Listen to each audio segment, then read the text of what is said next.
autokorelasi. Apa sih uji autokorelasi itu?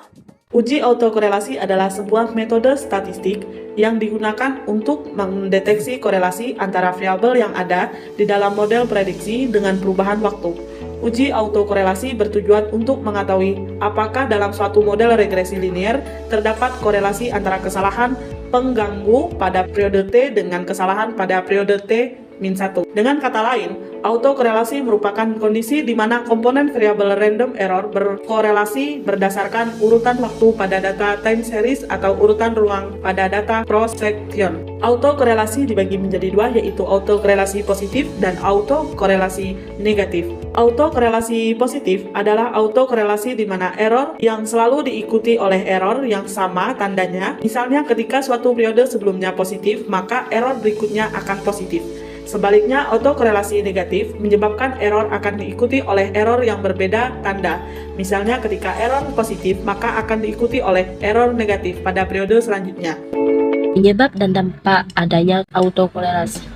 Penyebab autokorelasi ada 6. Yang pertama, kesalahan dalam pembentukan model linear atau non-linear. Yang kedua, penggunaan long intertiah atau data observasi pada periode sebelumnya dan periode sekarang.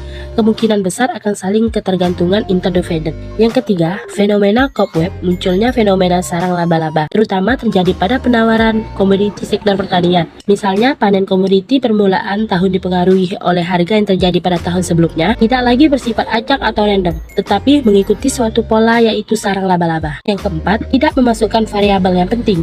Yang kelima, manipulasi data yang tidak teliti.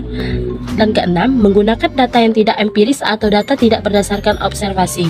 Dampak adanya autokorelasi ada 6. Yang pertama, estimator yang dihasilkan masih Ubainset, konsisten dan asymptotical normally distributed, tetapi tidak lagi efisien atau sama dengan varian tidak minimum, tidak blue, base linear Ubainset estimator.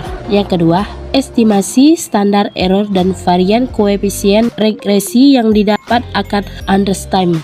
Yang ketiga, pemeriksaan terhadap residualnya akan memenuhi permasalahan. Yang keempat, autokorelasi yang kuat dapat pula menyebabkan dua variabel tidak berhubungan menjadi berhubungan. Bisa disebut spurious regression atau dapat dilihat dari R2. Yang kelima, pengujian arti T dan F tidak lagi valid sehingga menghasilkan kesimpulan yang tidak valid. Yang keenam, memberikan gambaran yang menyimpang dari nilai populasi sebenarnya. Mendeteksi autokorelasi. Gimana sih cara mendeteksi autokorelasi? Yang pertama, metode grafik. Kemudian yang kedua, uji durbin Watson. Yang ketiga, uji run. Yang keempat, uji Brush Godfrey atau BG, atau dengan kata lain, Lagrange multiplier atau LM. Kemudian metode yang terakhir yaitu uji statistik K. Untuk materi selanjutnya yaitu mengatasi uji autokorelasi. Dengan cara yang pertama, evaluasi model. Langkah pertama yang harus dilakukan untuk mendeteksi autokorelasi yaitu dengan cara mengidentifikasi apakah autokorelasi itu pure autokorelasi atau karena misspecification model. Misspecifikasi di sini adalah kemungkinan adanya quadratic model atau modelnya mengandung quadratic, sehingga apabila hasil tersebut masih mengandung autokorelasi, maka autokorelasi tersebut merupakan pure autokorelasi.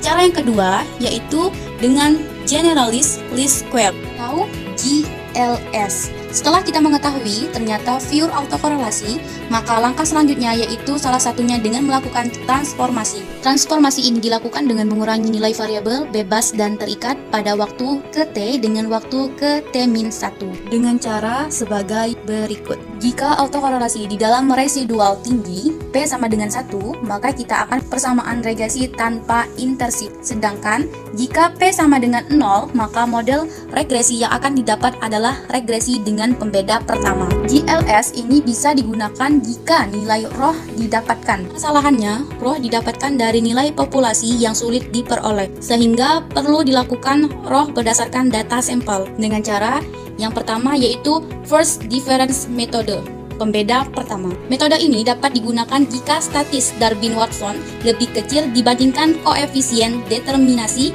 sehingga nilai DW yang kecil, maka pada residual terdapat autokorelasi yang kuat. Jika autokorelasi kuat, kita dapat mengasumsikan roh sama dengan 1, sehingga menggunakan metode pembeda pertama sebagai berikut. Yang kedua, menggunakan estimasi Roh dengan Darwin-Watson. Permasalahan metode pembeda pertama adalah kita harus mempunyai nilai korelasi yang kuat, sehingga untuk korelasi tidak terlalu kuat tidak bisa digunakan. Ya, cara selanjutnya yaitu dengan menggunakan estimasi Roh. Salah satu cara yaitu dengan estimasi Darwin-Watson dengan rumus sebagai berikut. Cara yang ketiga berbeda dengan metode di atas yang menggunakan DW, sedangkan pada metode ini menggunakan residual untuk menentukan Roh. Setelah memperoleh Roh, maka kita akan membentuk model persamaan seperti pada transformasi yang dilakukan dengan pendekatan Darwin-Watson. Selain cara itu, bisa digunakan dengan formulasi sebagai berikut. Terakhir, dengan metode New Way, West Method. Pada metode mengasumsikan bahwa sampel yang digunakan besar, dalam perhitungannya digunakan software-software statistik, salah satunya adalah Evius.